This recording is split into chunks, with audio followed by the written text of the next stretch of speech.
What's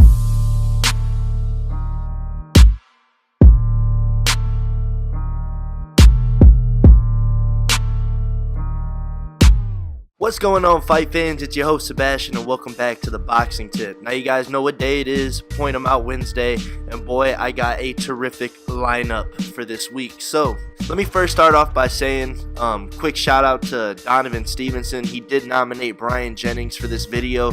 The only reason, Donovan, that he isn't going to be featured in this video, covered like the rest of the fighters, is that he's a little bit overqualified. He's fought on that main stage, with Vladimir Klitschko, Luis Ortiz. Obviously he has a couple losses, but I do not count him out as potentially having a very successful career at the heavyweight division. So with that being said, man, my apologies for not featuring him on this video, although I am a fan of Brian Jennings myself.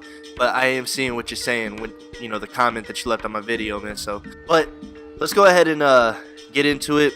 As you guys already know, Point 'em Out is a series of videos that I do that my subscribers, or just people who are willing to comment, can drop their picks, and I'll feature them on my channel, on my video, talk about them a little bit in detail, just to kind of put people on, people if they may not have heard of these names, or maybe if they did, at least somebody out there is talking about them a little bit more, just to kind of give the up and comers and the more unknown fighters just a little bit exposure, man, and really introduce some new fighters to some new fight fans, someone that they can keep an eye out for, what I mean, and be like, man, I watched that guy on the come up, and now that his career's gone good, he's gonna be fighting for a title or something, anything just like that, just to really kind of help more people get put onto more boxing. I feel like that's very healthy for the sport as a whole. So with that being said, I'm gonna go ahead and jump into the first fighter, and like I said, guys, this is a pretty good lineup, and you might want to definitely check these guys out. Alright, so the first fighter we're going to talk about was picked by a Mr. Cachinello. Give me my fight. That shit's funny, man. I always laugh every time I see that in the comment sections. But aside from that, real quick, I will have that sent out to you this week, man. Just be patient. I've been real busy this week. I will definitely have it sent out before this weekend, so just bear with me, what I'm saying. I just ask for your patience, and you definitely will get it. But let's go ahead and talk about the fighter that you picked, bro. Alexander Besputin, 6-0, 5 knockouts, still really early in his career, but he's already ranked in the top 70, according to BoxRec, ranked in the top 70 of the super welterweight division, or junior middleweight division, whatever you prefer to call it. No real notable wins here. I see that he does fight primarily in the United States, trains out of the RGBA, the Robert Garcia Boxing Academy. Trainer is Robert Garcia, fighting out of Oxnard, California. Now, to talk about him a little bit in more detail, unfortunately, I couldn't find too many of his professional bouts. I did catch a lot of his amateur bouts, though. I see that this dude has quite an amateur pedigree, medaled in plenty of amateur championships, also fought in the World Series of Boxing. So this guy is good, man. He's real skilled from what I'm seeing, from what I did see in this professional, because I like to kind of base it off of the professionals. It's not so much that it makes him a different fighter, whether he's fighting in the amateurs or fighting in the professionals. It's just being that he's now a professional fighter, I'd like to kind of analyze him based off of his professional fights. And I caught a few highlights. I see that he's a top rank fighter. He's got a really good promotional company behind him. I could see Top Rank's really getting global with their fighters that they decide to sign. So that's awesome. But from what I did see, man, is that he's fast, dude. He's a fast motherfucker, man. He's really aggressive. I saw highlights of 2 of his professional fights on the Top Rank YouTube channel, and man, I was quite impressed, man. He attacks really quick. He's got some really good perception, man. He's kind of a slickster, it seems like. He's a great body puncher too, man. Fucking excellent body puncher, excellent counter puncher. The one video that I did watch, man, he slipped either like a right hand. I don't know if the guy might have been a southpaw, but it looked like he kind of threw a right hand, and he slipped it and threw a fucking threw down either was it a straight left because he's a southpaw. Yeah, straight left to the liver, man, and the dude was fucking like yelling because it hurt so bad. He fell down. Fight was done. He was yelling because it hurt so bad.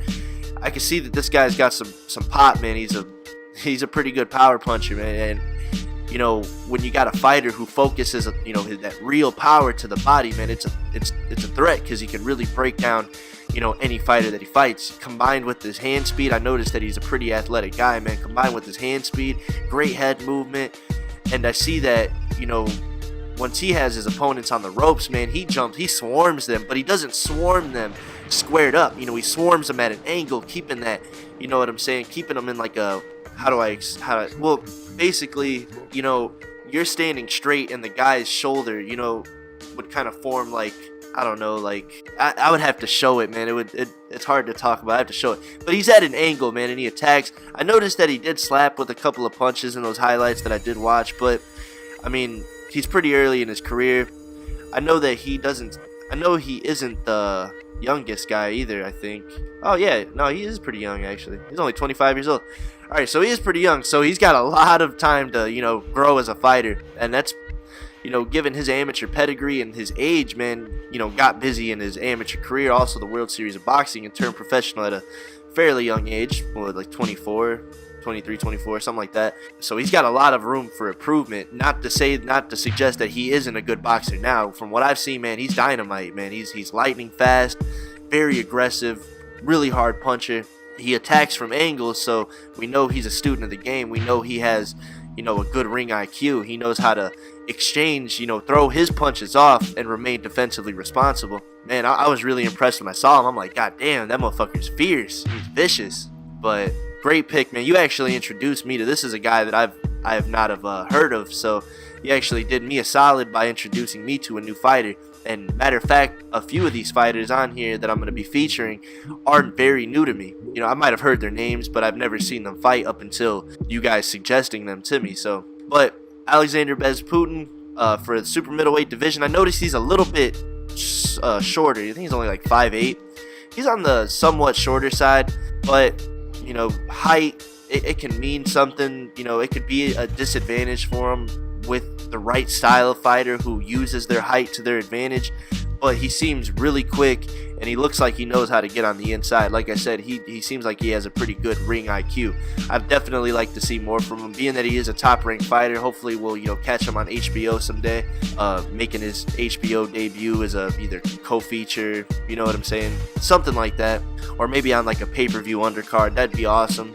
Televised, being televised and getting out there to more people watching. So that would be awesome to see this guy. I think he can really make some noise in the future, and he looks like he has the goods, man. He passes my eye test, so I'm very excited for his career.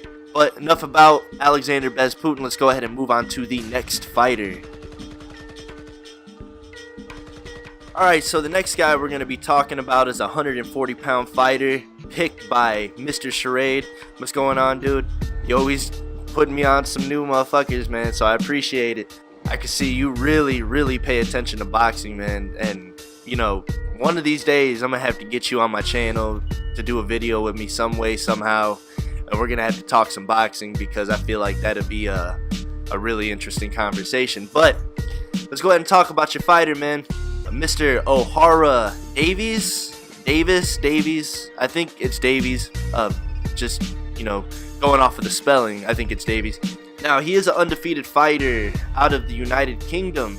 His alias is Two Tanks. He is 14-0 with 11 knockouts, is ranked number 12 in the 140-pound division by BoxRec. So he is pretty much up there, man. To me it seems like only a matter of time before he, gets one of those more notable fights. I've seen, kind of looking at his previous opponents, there's not any names on there that really stands out to me, but we all know that this isn't what that's about. I'm not a resume writer. I know it's important, but there's times where I just like to go off the eye test, man, and Ohara Davies, he passes my eye test from what I've seen. Looking at a few of his highlights, checking out some of his fights, man. First one I could say is he's very athletic, pretty quick dude. He's really long. I mean, no homo or anything, but he's a really rangy dude, man. Super long legs, really long arms. You know who he kind of reminds me of, and not to suggest that they fight alike at all, but just something about the appearance, you know what I'm saying, in their fighting styles reminds me a little bit of Javier Fortuna, you know, and somewhat of a little bit of Jezreel Corrales. Maybe not so much Corrales, but definitely can see some similarities to Javier Fortuna. You know, likes to keep the hands low, uses, you know what I'm saying, has sort of an unpredictable type of approach to boxing, you know, not so much, he's not as wild as Javier Fortuna. Javier Fortuna can get a little bit wild. Obviously, Ohara Davies seems more composed, but yet he does have that really loose, you know what I'm saying, approach to boxing. One thing I don't really like is that how low he keeps his hands, but he does have great head movement, and from what I've seen, he is a really good defensive fighter. But I feel like keeping those hands low like he does and having that kind of stalker approach to, you know, that stalker type of aggression in certain spots, you know, it could kind of bite him in the ass one day. But nevertheless, man, he's really good. Very skilled boxer. Somebody that, you know, I've seen other channels talk about him. You know, I know a lot of people kind of brought him up in the same talks as Josh Taylor, you know, another fighter out of the UK, another undefeated prospect, and I honestly wouldn't mind seeing that fight.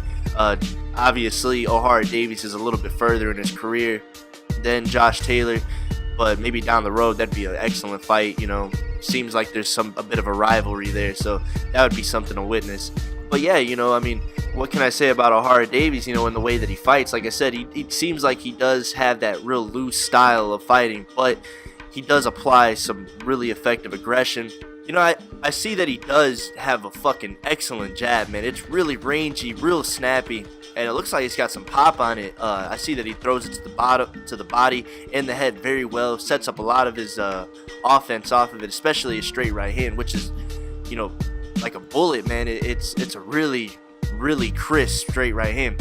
And you know, in the technique on his punches, man, I mean, you know, he throws them from like awkward positions, it seems like, especially when he's counter punching. You know, he'll like change levels and then shoot up with an uppercut, you know. But everything, you know, all his punches are very fast and very quick, you know what I'm saying? And unlike Javier Fortuna, you know, which Javier Fortuna, I don't want to compare him too much to Javier Fortuna. That's not what I'm going to be basing, you know, my analysis off. But just to kind of show you, you know, a little bit of a separation between the two fighters is that Javier Fortuna gets caught with punches in exchanges, you know what I'm saying, frequently. You know, that was kind of his demise when he lost or got knocked out by Jason Sosa. But with Ohara Davies, I noticed is that, man, this motherfucker is like has excellent reflexes, man, and just sees punches coming. Man, his head movement is on point. And I noticed that, you know, even though he keeps his hands low, once again, you know, his footwork seems like his main line of defense. You know, his defense starts at his feet, real quick, steps back, you know, he pivots excellent, very quick too. And it's not so much that he's pivoting on the spot or turning on the spot or anything like that, but if he ever needs to adjust his position, you know what I'm saying, he's got a really good perception. He knows what he's doing, you know, and he really knows himself in the ring. Is basically what I'm trying to say. Is, you know, I saw a fighter, it looked like he tried to pull like a little spin move on him or a little, you know, to turn him, and, you know, how fast Ohara Davies adjusted to being, you know, put in a different position was amazing to me, man. He's got a high ring IQ. You could tell he really knows his boxing. I feel, you know, he is gonna, you know, if, you know, being that he's already closer to the top of the 140-pound division, I feel like he'll be a serious problem already to some of the top 140-pounders. You know, maybe with the fight with like Sergey Lepinets, I think that's an amazing fight. You know, maybe a Ricky Burns, Julius Ndongo, maybe even a Terrence Crawford fight, depending on if Terrence Crawford decides to stay there. Like I said, I mean, I think he's someone, you know, people may already know about, you know, but he was pretty new to me. I don't know how I missed him, you know. I guess he was just out of my radar or something, or I just, you know, he just slipped, or maybe I have seen him and I just, you know, it didn't really register then. But, you know, now that you've pointed him out to me, you know, I've paid a little bit more attention and I've went back and watched his fights, man, and I'm very impressed with him, man. Very impressed with him. I think he's ready. You know, I think maybe he could take, you know, maybe another step up in competition and fight maybe someone in the top 10 of the 140-pound division, just to kind of gauge him, you know, with those higher competitive fights, but I don't see a title shot being out of the question either. You know what I mean? So I'm excited, man. This, my discovery, or you putting me on and me taking a look at this guy makes me realize that the 140-pound division is a lot more interesting than I thought. But once again, man, thank you for putting me on another great fighter.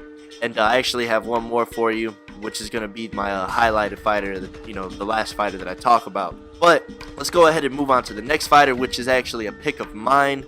And, before I get, I know seeing comments about this fighter, before you decide to jump on me about him or putting him into this conversation, I've seen a lot of negative feedback on the guy, but I've seen a lot of positive feedback, and it's not so much a fighter that I feel is like super, super competitive, you know what I'm saying, or someone who, is going to take over the division one day. It's not really about that. It's more so I found him to be very entertaining, and he can box pretty good, and you could tell that, he can be a good competitor, or a very competitive fighter against, maybe some of the top names in his division someday, but he is, working his way there, and we'll see when he gets there. But let's go ahead and move on to him. Alright, so let me introduce you guys, if you haven't already heard about him, to Ryan Cowboy Karl. Now, like I was explaining a little bit earlier, or just a bit ago, I don't feel like he is the most serious threat to any of the top welterweights. He is a welterweight fighter. He is 13-0 with 9 knockouts. Only 25 years old. He's a young guy, man, and he's fairly early in his career, and he's really active. He fought 5 times in 2014. Fought 7 times in 2015, and he's already fought, and he fought twice in 2016. So a little bit more inactive in recent times, but he's getting those fights in. He's only been a professional since 2014, and he's already had 13 fights. So, and he's got another one scheduled for, Friday? It might be Friday, the 2nd, February 2nd. So that's coming up really soon. So make sure you guys catch that fight. Peep out Ryan Karl, man. I'm a fan of him, but it's not for anything that, he does do things well. He's got a good jab. Doesn't have the best defense, has a sick-ass right uppercut. He does do things well offensively, really, good at setting up his punches, finding the openings, using his jab. His defense and his footwork can be improved. His head movement can be improved, but he's a tough son of a bitch. That's one thing I can say about him is, he's there to fight, and he's there to hurt his opponents, man, and he's got some pop, especially in that right uppercut. But the reason why I wanted to talk about him is just kind of switch things up here a bit. And it's not that he's a overly talented fighter where, he's going to really, shake some, fucking stir shit up in the weight class or anything. But he strikes me as one of those guys that you could just get behind and follow, win, lose, or draw. You could just still remain a fan of him. For some reason, he's entertaining to watch.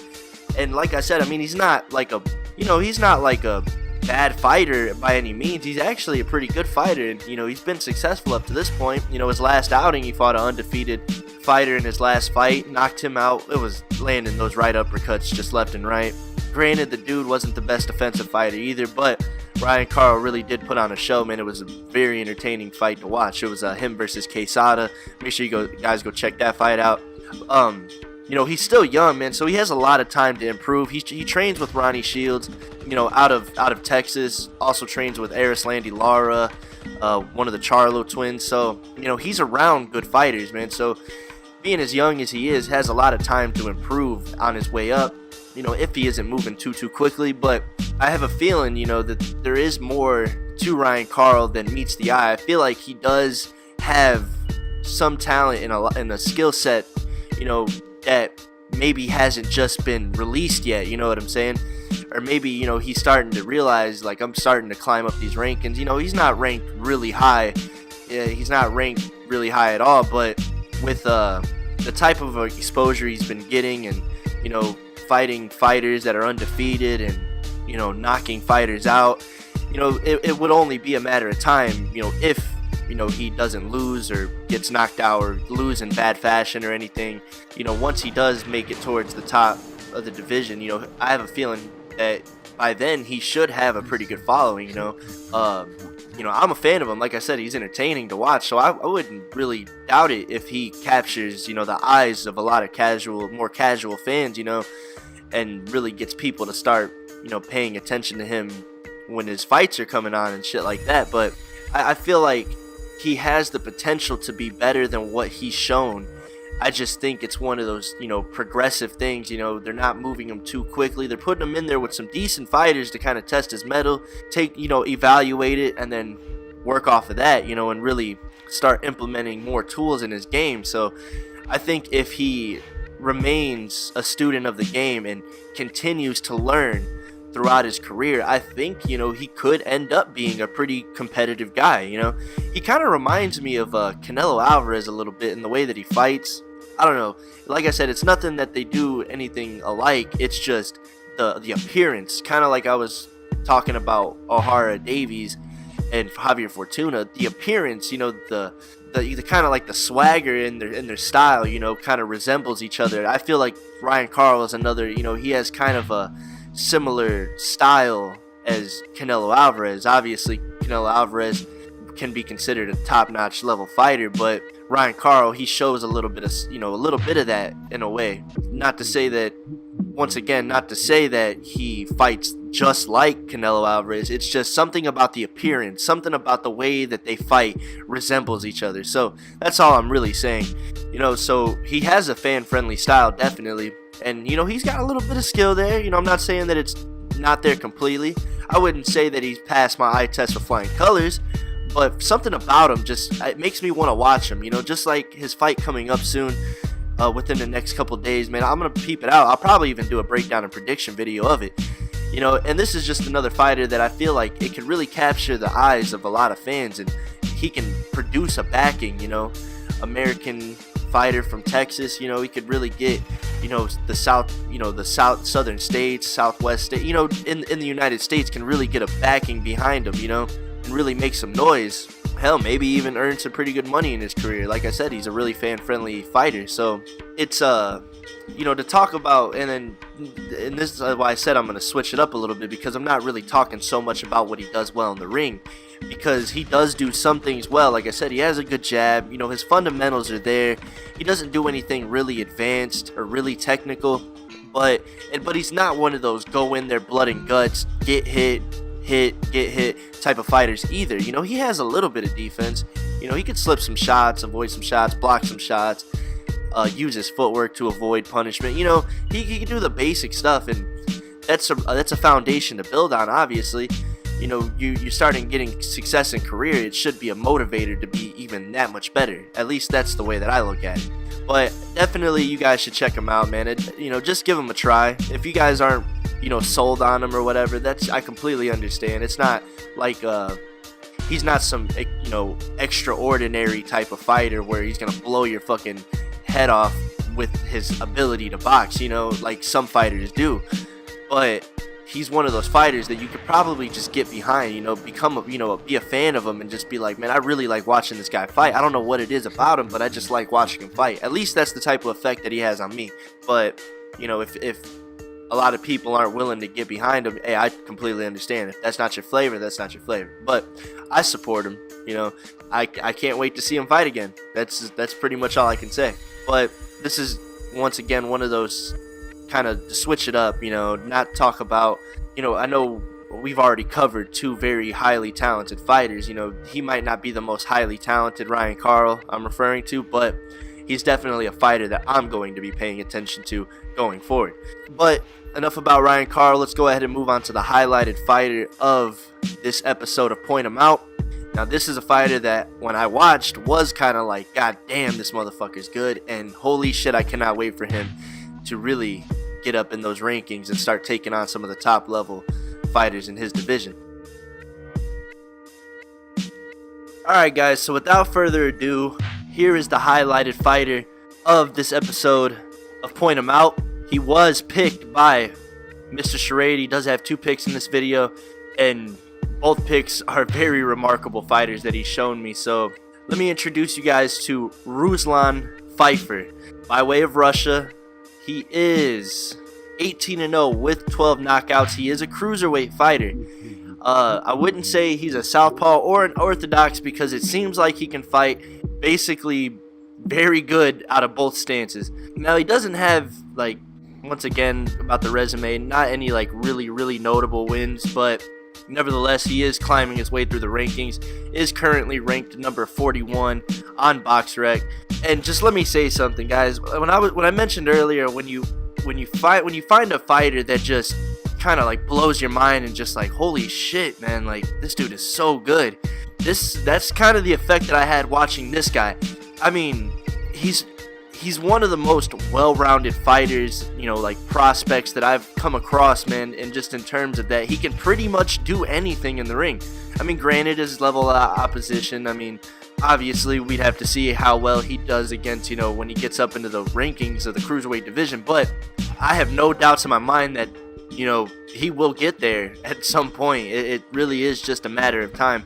Now, to kind of talk about him in a little bit more detail, man, is, like I said, he is one of the most well-rounded fighters that I've seen, you know, from like a prospect or an up-and-comer, you know, in recent times, man. It's just, like I said, I don't know what stance he fights out of. I think he's primarily an orthodox fighter, but, you know, he's one of the most frequent switch hitters that I've ever seen fight, man. Like, literally, it's like, kind of break down a little bit more of him as a fighter as a whole. All right, we'll start with his, you know, physical attributes. You know, he's a tall guy, heavy set dude. He's a cruiserweight, right? He's a big guy, but his power is there. His speed is, for how his size, man, is pretty remarkable, man. He's really fluid, really flexible, and his, you know, talking about, you know, his ring IQ, man, like the things that he knows how to do in his situational awareness, man, obviously switching through stances and shifting in between stances. Now, shifting is one of those tools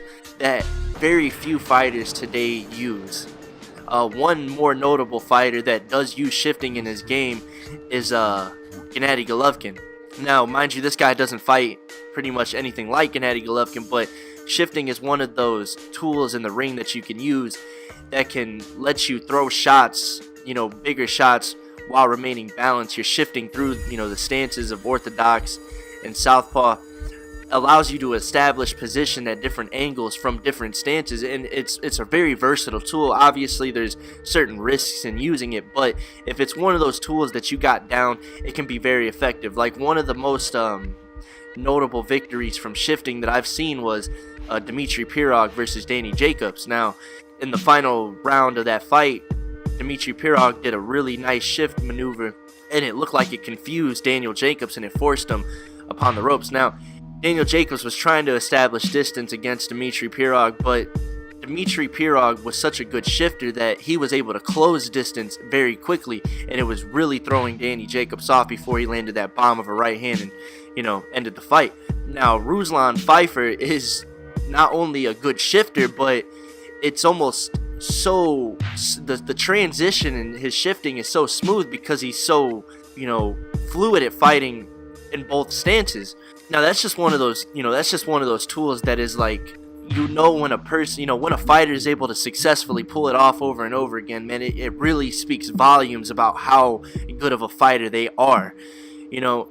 And I mean, man, like I said, I watched this guy fight and I was like, Jesus Christ, you know, like, where the fuck are these guys coming from? Or like, you know, and it's basically, and it, like, talking about the Eastern European fighters, man, you know, obviously there's channels out there that like to consistently bash these fighters. I don't understand why.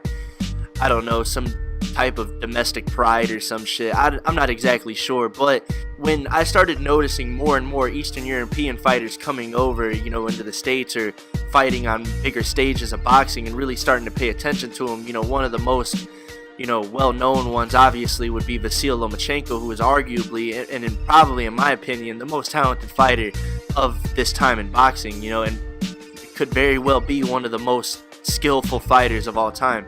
That's just my opinion, though, guys. I mean, if you don't agree with that, I totally understand. There's been a lot of boxers throughout the years of boxing, so, but just from what I've seen, I can't ever say I've seen a fighter fight like Vasyl Lomachenko, but, and then not to mention his teammates from the Olympic teams like Alexander Usyk and Alexander Gvozdyk and Taras Shelestiuk, and, even in defeat, Evgen Hitrov and Baranchek, and then not even just, those are the Ukrainian fighters from, and then not to mention the Russian fighters like, Sergey Kovalev, Artur Beterbiev, Besputin, who I've talked about earlier, another really skilled fighter, and that's just to name a couple, but, Russia, the Eastern Europeans, and even Gennady Golovkin, Maidiar Ashkeviv, that's probably another fighter that I'm going to have to do in a future video, but, from Kazakhstan, also there's Sergey Lepinets, it's just the type of, the school of fighting, the way that they fight coming out of there, you can just tell that they take their boxing and their craft very seriously, and not to say that no other country does that, and I'm not saying that where you're from reflects on how you box. I mean, it has an influence, obviously, and it's one of those, it's a factor in the way that you fight, but obviously you're your own fighter. You can choose to fight however you feel, but the training, the way that the school of boxing that these guys do come from, and not that they all fight similar, and not that they all fight exactly the same, but you can tell that, the concepts of boxing, the strategies, the technique, the tools in boxing that you are able to use, these guys take full advantage of, and they know how to use their tools, they know how to use their fundamentals, and they also know how to use the more advanced techniques like shifting, you know what I'm saying? Not to say like shifting was, not exactly sure the origins, but I know Jack Dempsey was one of the more, historical boxers that implemented shifting in his game quite frequently. So, it's the Europeans, the way that I'm looking at it is that they are a learning, the type of fighters and the type of schooling that they have, coming up, and learning boxing, is that they are very versatile fighters. They don't just focus on one, they don't have their way of fighting and that's it. They're constantly trying to develop new techniques or implement new techniques in their game, and I think that's what makes them such well-rounded fighters. That's why I am excited that more and more Eastern European fighters are coming into the more mainstream boxing scene, and they're really shaking some shit up. They got some already, it's like obviously boxing is a global sport, and I'm not really I don't really care where you're from as long as you're a good boxer. It doesn't really matter what country you fight out of, obviously, but it's just like a trend that I'm noticing that more and more Eastern European fighters are starting to make more of a name for themselves, and just from the eye test, seeing that the way that they fight, and man, they're just some very skillful fighters, and I think that's what makes the Eastern European fighters so competitive, because they're just very versatile. They're so versatile in the way that they, learn their boxing and the way that they perform. They implement every little technique they can use inside of, into the way that they fight and in the fights that they're in. But enough about that. Let me go ahead and talk about Fayfer more often. But and it's, and it's just kind of an explanation of what I'm getting ready to say about Ruslan Fayfer, is that he's so well-rounded, and it's not one thing that I can, not like other fighters that I've mentioned where I could point out a couple things. It's just that I feel like he does everything so well. His footwork, his head movement especially, the techniques that he's using, like shifting and, using more like less convicting punches to find his opening, attacking to the head, to the body, his combination selection, his punch selection, everything that he does so far that I've seen is, he has the makings of an elite fighter, if you ask me. I think, in a way, he kind of, he reminds me a little bit of Usyk in a way, that really well-rounded, versatile style of fighting where, if they're going to find a way to win, they're going to use everything that they possibly know inside of the ring.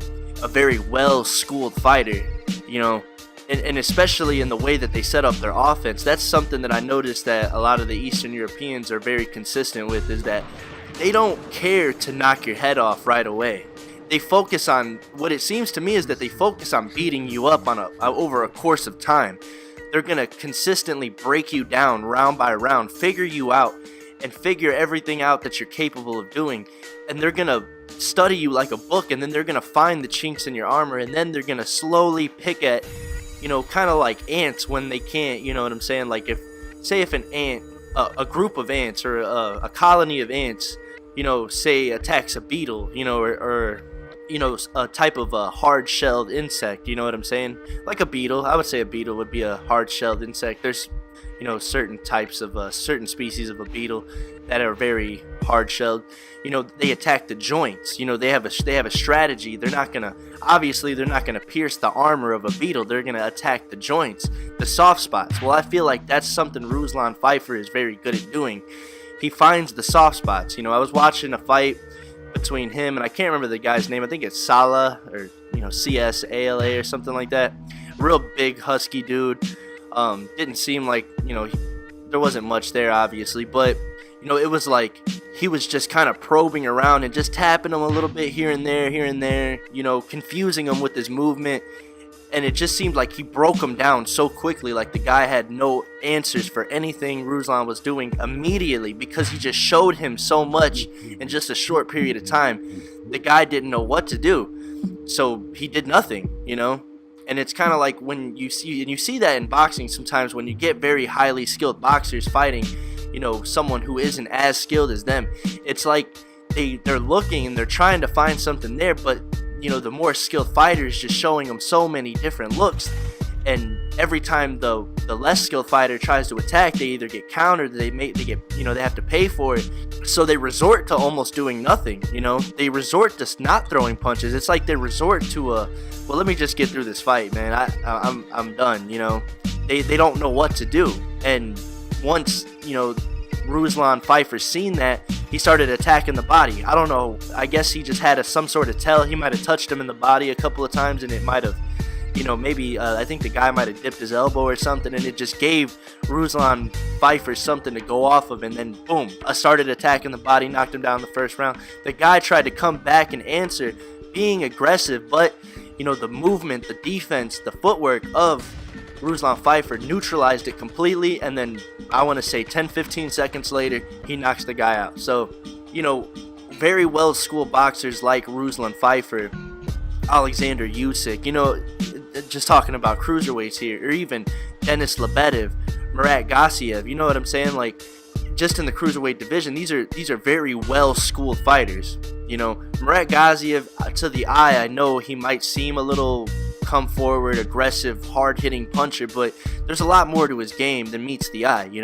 He's obviously doing things inside of the ring that it's making it hard for his opponents to beat him, like Denis Lebedev. Denis Lebedev had a super hard time with Murat Gassiev, you know what I mean? And Gassiev had a hard time with Denis Lebedev, very highly skilled fighters, you know what I'm saying?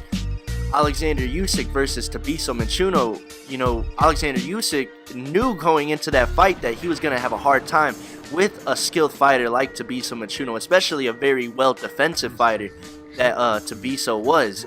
Very tightly shelled, sneaky ass counter puncher, very awkward, short and compact, was able to defend himself very well. But Alexander Usyk did what he needed to do and used his footwork and used less convicting punches to sell, to give Tabiso Manchuno opportunities to open up. You know what I'm saying? He had to keep finding the chinks in the armor, and once he was able to capitalize, find the chinks in the armor, he was able to capitalize on it and get him out of there. Well, Ruslan Fayfer is that type of fighter. He is a whole colony of ants, in one fighter.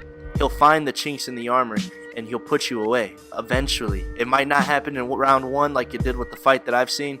It might not happen in round two. And hell, it might not even happen in the first half of a fight. But it will eventually get there unless his opponent is able to stop him from doing that. Because the thing about Ruslan is he's going to fight, his game plan, regardless of what you're doing.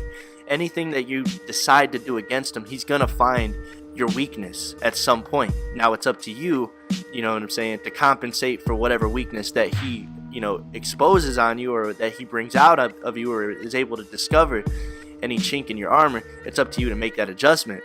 See, that's the thing. All I could really tell you guys is, given that he is early in his career, and given that, his level of opposition, obviously you can't call him a top 10 cruiserweight right now. That'd just be out of the question. But I encourage everyone to take a look at him and just see what I'm talking about there. Don't focus on his opposition, just focus on what he's doing in the ring. Between the switch hitting, the shifting, You know what I'm saying? The angles with his footwork, his defense, his, you know what I'm, less convicting, his probing shots to open up the big money shots later on. Constantly searching for something. It's like he's a, you know, like he's scouting in the first couple rounds just to figure something out, or in the first few moments of, you know, his fight, and then takes complete advantage of that. You know, that's the type of fighter that Ruslan Fayfer is. And man, like all I can really say is that he will be, you know, given them, you know, if he keeps going forward in his career, keeps winning, climbing his way through the rankings, and he's finally at the point where he can go ahead and start trying to make fights with the top level cruiserweights. I have no doubt in my mind that this guy is going to be a struggle for anybody he does fight. You know, honestly, I would like to see him and Usyk now, because just how, you know, not the similar styles, I guess, but just the level of skill there. You know what I'm saying? It would be like a fucking probably one of the most extreme chess matches in boxing I've ever, you know, to probably ever be made. You know, and it might sound like I'm hyping this guy up early, but that's the whole point of this video, man, is obviously, you know, not just me alone, but Mr. Charade, who drops this pick. And trust me, the way Mr. Charade talks to me in these comment sections, man, this dude knows his boxing. You know, he knows what he's looking at in the ring. Now, whatever he knows about outside of the ring, I mean, we haven't really gotten any discussions about that, but inside the ring, talking strategic boxing, just boxing as a whole, all the way from the 1-2 to fucking shifting, you know what I'm saying? You know, me and him have discussed a few things, and we make points about certain fighters and how they should adjust and shit like that, you know. Obviously, I'm not the only one who sees this, and I'm sure even other than himself, people who do know of these type of fighters, or a fighter like Ruslan Fayfer, are what they're capable of doing, even this early in their career, you know what I'm saying? So, you know, don't get it like misconstrued that I'm trying to say this dude is going to be the #1 pound for pound fighter one day. He's going to be the biggest superstar, you know, or whatever, and shit like that. That's not what I'm saying. I'm just saying from what I see right now that he can do inside of the ring, if this dude is able to get better and better as his career progresses, it's a scary thought to how good he will be once he makes it there. You know what I'm saying? And as of right now, I don't see, given his level of skill, you know, taking a step up in opposition seems like a breeze. At least that's the way I'm seeing it. You know what I'm saying? So I encourage everybody to just check him out. Check him out and tell me what you think about him, because, you know, if you know, you don't even have to know everything about boxing or everything that goes down inside the ring, but if you could just take a look and try to, you know, analyze for yourself everything that he's doing inside of the ring, and just try to make it, you know, make sense to yourself. Like, okay, I see what he's doing here. He must, you know, trying to be, you know, exposed to, you know, he's trying to get a good shot on his body or something, you know, whatever. He's over here getting this position, so he's able to throw this punch, you know what I'm saying? And it'll have a good angle on it. You know, just little stuff like that. You know, you try to break it down inside of your head, and honestly, I can't see an argument for anyone telling me that Ruslan Fayfer is not as skilled as I'm saying he is. You know, obviously, I'm not the ultimate judge on whether or not a fighter is good, but knowing from what I've known in my experience in boxing, from being a child into my early teens, you know, growing up boxing and watching boxing and, you know, hanging around with fighters and talking boxing with people, you know, just in my experiences. And then you know, all my experience applied in just to watching Ruslan Fayfer fight, man, and I came to the conclusion that, holy shit, this motherfucker is good. Like, he has the goods already. And just to think that he can get better before he takes on those top level competitors, you know, it's a real scary thought, because I have complete confidence that this dude is going to be a problem at some point, in, you know, some point down the line. It might not take too long. It might take a year, it might take 2 years, who knows? But from what I'm seeing, I see a future champ in the making. That's all I could really say. But let me know what you guys think about him, man. I'm sold on him. He passed my eye test within the first 30 seconds of even watching this dude fight. You know what I'm saying? I was like, holy shit, this dude's good. You know, it's just my optimism, man, because when I discover fighters, man, that I think are skilled fighters, man, it gets me hyped up, you know. it's like now I got another boxer that I can follow. So if I'm, if the fighters that I was paying attention to yesterday, then now I know they're not gonna fight. Now I got someone else to look forward to. You know what I'm saying? That's basically what it's all about. It's keeping myself occupied. That's why I try to introduce you guys to more fighters. It's to keep you occupied. Don't be so, hesitant to like a new fighter. There's nothing wrong with it. If the more fighters you like, the more occupied you're going to be in boxing. If your favorite fighter isn't going to fight for another 2 months, hey, you have 10 other fighters you can pay attention to before your favorite fighter fights. If you're about favorites, I have fighters that I like watch fighting more than others, but I have no real true, this is my favorite fighter of all time, hands down. No one's touching them, no one's beating them. I don't have one of those. The only two fighters that I probably like watching the most out of everybody is probably Guillermo Rigondeaux and Vasyl Lomachenko as of right now. But trust me, following very closely, behind those guys are gotta be another 30 or 40 fucking fighters, or however many fighters that I really know. I don't really know. You know what I'm saying? I just know that I always got somebody to pay attention to. And that to me is what being a fight fan is all about. But that's all I got for you guys, man. This has been a pretty interesting episode. It went a lot longer than I thought. I thought I was gonna spend, very briefly talking about these guys, but I really went on a serious rant there with this last guy. But check him out, man. I think he's a great fighter. I think, it's somebody you guys can get excited about for sure. Shout out to Mr. Charade for dropping a fucking serious pick, man. But stay tuned till next week. I'll be doing another point 'em out. Make sure to catch the video on Monday and drop your pick. I encourage more people to participate. So, until then, subscribe to the channel, like this video, share this video with your boxing homies, subscribe to the channel again. I didn't mean to say that twice. Also, introduce somebody to boxing. That's all I got for you guys on this one. I'll talk to you on the next one. Peace.